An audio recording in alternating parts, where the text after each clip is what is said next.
Surface main line IPO है और ये आईपीओ अभी ओपन नहीं हुआ है। मगर दोस्तों इस पे वीडियो बनाने का एक ही कारण है, जो कि मेन लाइन आईपीओ है। और मेन लाइन आईपीओ में ऐसा कोई आईपीओ जो है वो फिलहाल मुझे ऐसा नहीं दिखाई दे रहा है जिसके अंदर कमाई अच्छी हो। मगर दोस्तों ये एक अलग आईपीओ है जो कि ग्लोबल सर्फर। आप दोस्तों इस आईपीओ को ट्राई कर सकते हैं, क्योंकि दोस्तों ये आईपीओ का जीएमपी में ना काफ़ी स्ट्रॉन्ग डिमांड, बात समझ रहे हैं ना, काफ़ी स्ट्रॉन्ग डिमांड है। और उतना ही नहीं दोस्तों, कंपनी का फाइनेंशियल भी काफ़ी स्ट्रॉन्ग है, जो कि मैं इसी वीडियो के अंदर आपको दिखाने वाला हूं। चाहे तो आप इस आईपीओ को जो कि लॉन्ग टाइम के लिए भी आप फाइनेंशियल से अपना एडवाइज़र से पूछ के या फिर सलाह लेकर के इसे आप होल्ड करेंगे तो अच्छी प्रॉफिट होगा। क्योंकि दोस्तों जो सेक्टर से बिलोंग करती है ना दोस्तों, वो है पत्थर सेक्टर। जी पत्थर सेक्टर है दोस्तों, जो कि आगे इसका काफ़ी ग्रोथ रहने वाली, समझ रहे हैं ना। और पत्थर में दोस्तों, आप पत्थर से अब ये मत कीजिएगा सीधा से बोल्डर पत्थर, ऐसा कुछ नहीं है। पत्थर से रिलेटेड दोस्तों इसका अधिक बहुत सारे काम है और बहुत सारे स्टेट और अलग अलग कंट्री में भी कंपनी का जो है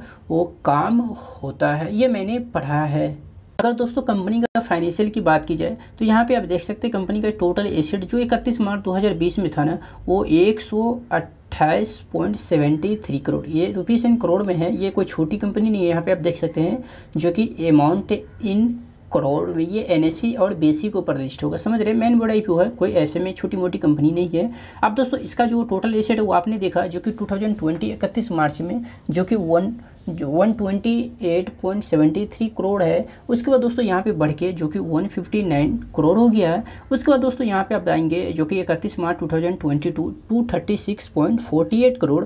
और वहीं दोस्तों सितंबर 2022 तक का, जो 2020 तक का मैं बात करूँ ना, तो 280.20 करोड़। ठीक है। अब दोस्तों यहाँ पे आप पाएंगे इसका टोटल रेवेन्यू जो है ना वो 165.78, जो कि 2022 31 मार्च को, राइट। उसके बाद दोस्तों यहाँ पे 31 मार्च 2021 को 179 जो कि करोड़ में है। उसके बाद 31 मार्च 2022 जो कि 198.36 करोड़, राइट। उसके बाद दोस्तों सितंबर 22-30 तक का यदि बात की जाए जो कि 99.25 करोड़।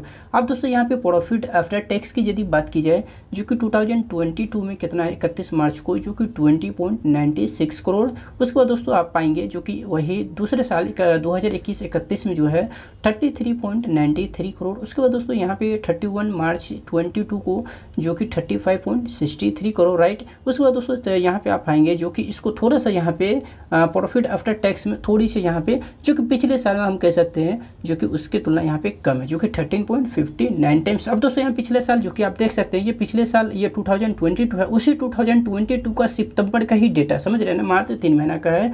तो इससे आप कंपेरिजन नहीं कर सकते। ये 3 महीना का है इसलिए दर्शाया गया है। जो अभी इस साल मतलब 2020 जब आईपीओ डीआरएचएफ की गई थी उस समय तक का जो डेटा है ना, वो कंपनी को डीआरएचएफ करते समय दे देता है, मेंशन कर देता है, ताकि जो भी ऑल ओवर हमारी डिटेल्स है वो पब्लिक तक जाए और वो हमें अच्छे से समझे, समझ रहे हैं ना। अब दोस्तों यहाँ पे देखिए जो नेटवर्थ, नेट प्रॉफिट, समझ रहे हैं ना, यानी कि जो आप कंपनी कोई भी दुकान करते हैं ना, आप उसमें आपका जो है कोई भी प्रोडक्ट आप बेचते हैं तो उसके अंदर आपका जो है मार्जिन भी लगा हुआ है, यानी जो प्रोडक्ट आपने बेचा है उसको आप खरीद के लाया है ना, तो उसके अंदर पूंजी भी लगा हुआ है, तो उसे कहते हैं दोस्तों प्रॉफिट आफ्टर टैक्स। ठीक है। और ये जो है नेट प्रॉफिट, आप अपना पूंजी बात कर दिया, उसके बाद आखिरकार आपको प्रॉफिट बचा कितना, समझ रहे, तो वो यहाँ पे दर्शाया गया है जो कि 64.48 करोड़ में है। ठीक है। अब दोस्तों यहाँ पे देखिए जो कि 31 मार्च 2021 को जो कि 98.43 करोड़ यहाँ पे है। और दोस्तों यहाँ पे 31 मार्च 2022 जो कि 134.04 करोड़, राइट। अब दोस्तों यहाँ पे देखिए कंपनी का जो नेट प्रॉफिट वो अच्छी बड़ी है, जो कि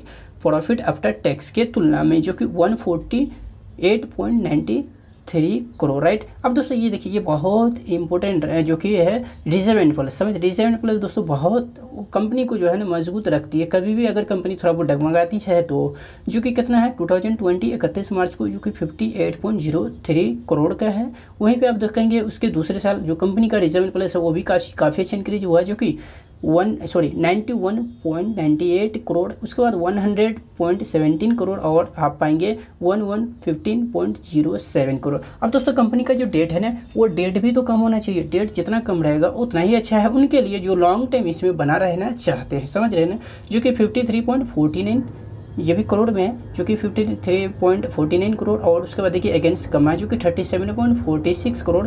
उसके बाद दोस्तों यहाँ पे देखिए जो कि यहाँ भी कमा है जो कि 37.28 करोड़। उसके बाद अगेंस्ट थोड़ा सा यहाँ पे फिर से बढ़ा है जो कि 15.52 करोड़। दोस्तों मगर एक चीज़ आपको ध्यान रखना पड़ेगा, जब इसके पास 2022 31 मार्च को 53.49 करोड़ का डेट था, उससे अभी भी कम है। यानी कंपनी ये नहीं चाहती है जो भैया अपने कंपनी का जो हमारी कंपनी है उस कंपनी के ऊपर बैलेंस शीट में हमारे ऊपर डेट ज़्यादा शो करे, समझ रहे। इसलिए दोस्तों आप यहाँ से उम्मीद लगा सकते हैं जो कि 53 से 49 करोड़ से अभी भी उससे कम है, और इसके बीच में तो आप देखा जो कि कितना कम था। इससे अंदाज़ा लगा सकते हैं जो कंपनी जो है वो डेट रखना नहीं चाहती है, या फिर रखना चाहती है तो बहुत कम। अब चलिए जानते हैं आखिरकार ये ओपन कब हो रहा है। दोस्तों ये ओपन हो जाएगा 13 मार्च को, क्लोजिंग इसका 15 मार्च को। इसे ध्यान रखिए, इसका फेस वैल्यू 10 रुपये का है, चलो अच्छी बात है। 133 टू 140 रुपये इसका जो कि प्राइस आएगा। आपको कटअप ही रखना है 140 का, ठीक है। अब दोस्तों यहाँ पे 100 लॉट का साइज आएगा जो कि आपको इसके लिए आपको जो कि इतना ही मिलेगा, इससे कम या फिर ज़्यादा नहीं, ज़्यादा तो मिलेगा बट कम नहीं, ठीक है। तो अब यहाँ तो दोस्तों टोटल इशू साइज देख सकते हैं इसका कितना है 154.98 करोड़, ठीक है। ऑफर फॉर सेल भी है इसमें, और कुछ कंपनी को ही पैसा जाएगा। ज़्यादातर दोस्तों जो कि फ्रेश इशू है कंपनी को पैसा जाएगा, थोड़ा बहुत जो कि ऑफर फॉर सेल है। यहाँ पे देखिए, यहाँ पे ये BSE NSE दोनों के ऊपर लिस्ट होगा, ये रहा आपका, ठीक है। अब दोस्तों यहाँ पे देखिए जो कि QIB का कोटा जो है वो काफ़ी धमाकेदार है, बड़ी कंपनी है, जैसे कि मैंने आपको अब पहले बताया जो कि बड़ी कंपनी है तो QIB तो रहेगा, जाहिर सी बात है, जो कि 15%। यहाँ पे नॉन इन्वेस्टर बैच की यदि बात की जाए जो कि 15%, और रिटेल इन्वेस्टर का चलो अच्छी बात है जो कि कोटा 35% रखा है, जिससे ये होगा जो कि इन्वेस्टर को IPO अलॉट होने का संभावना जो है ना बहुत हद तक बढ़ जाएगा, ठीक है। अब दोस्तों थोड़ा सा नीचे इसे मैं कर दूँ तो बेसिक ऑफ अलॉटमेंट जो है, अगर आप IPO में बिड प्लेस करते हैं तो आप चेक कर सकते हैं आपको IPO मिला कि नहीं। 20 मार्च को 21 को अगर आपको IPO बाय द वे ना मिले तो आपके बैंक अकाउंट के अंदर पैसा रिफंड कर दी जाएगी, और ये जो जिसको भी IPO अलॉट होता है ना वो 22 मार्च को उसके डीमेट अकाउंट के अंदर जो कि ट्रांसफ़र की जाएगी।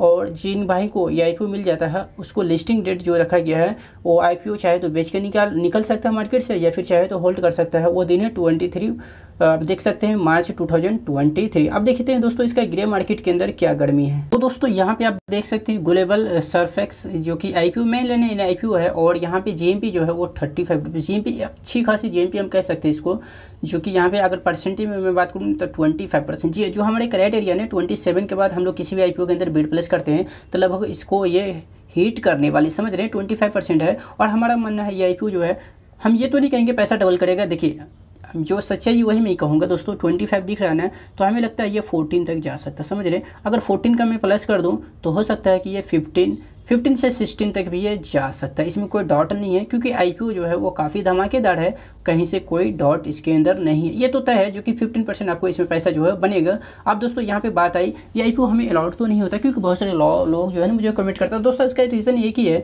जो कि आपको डिफरेंट पैसे एप्लीकेशन देना, ठीक है ना, और पैसे की जो कि आपको इकट्ठा करके रखना पड़ेगा। इस तरह का आपको अपॉर्चुनिटी बिल्कुल भी नहीं छोड़ना, बात समझ रहे ना। 15% अगर 10 दिन में हमें कोई भी IPO अलाउड हो जाती है, अगर कमाई मिल जाता है, तो इससे बड़ा हमें नहीं लगता है जो कोई भी बिजनेस के अंदर इतना ज़्यादा जल्दी प्रॉफिट इतना ज़्यादा हो। तो इसीलिए आप इस IPO को ट्राई कीजिए। अगर पैसा कम हो तो पैसा के आप जो है व्यवस्था में लगिए, और बाकी डिफरेंट अकाउंट खुलवा के रखिए और उससे आप एप्लीकेशन दीजिए, ज़रूर आपको IPO जो है वो अलाउड होगा।